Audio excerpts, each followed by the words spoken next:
So, God needs you to not worry about what you will say when faced with persecution from the enemy. And see, he talks about this in Mark and Matthew. He says, don't worry about what you will say when you're faced with persecution, for I will give you the words to speak. Only it won't be you speaking. Now, let me break this down. Let's take it back to John 8, when Jesus was in the temple teaching, and here come the scribes and the Pharisees. They always want to try to test Jesus and try to catch him up in a lie or something, as if he's not being honest and truthful.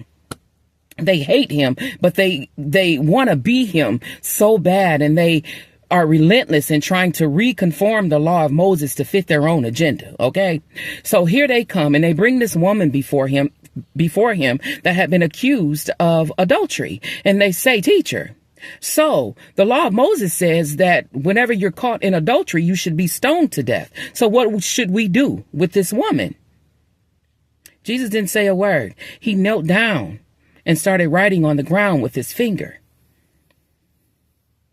As they kept asking in the background, he stayed there writing.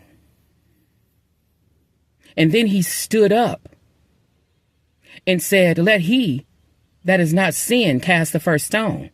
And it shut them down. And he went immediately back to the ground and began writing again. But the words that he spoke completely satisfied the accusers, and they left.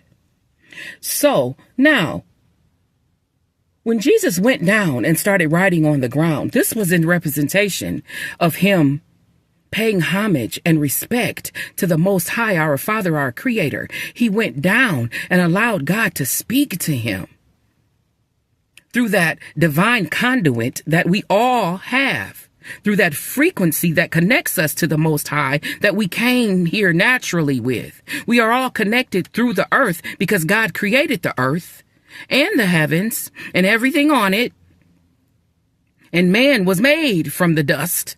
So he went down to connect back to where he came from and allowed God to speak to him through him and gave him the words to speak to the enemy that would shut the accusers down.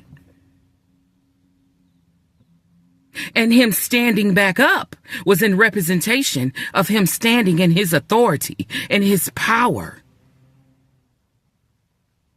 And once he did that, they walked away and left him alone. See, what a lot of us don't realize, what we have forgotten,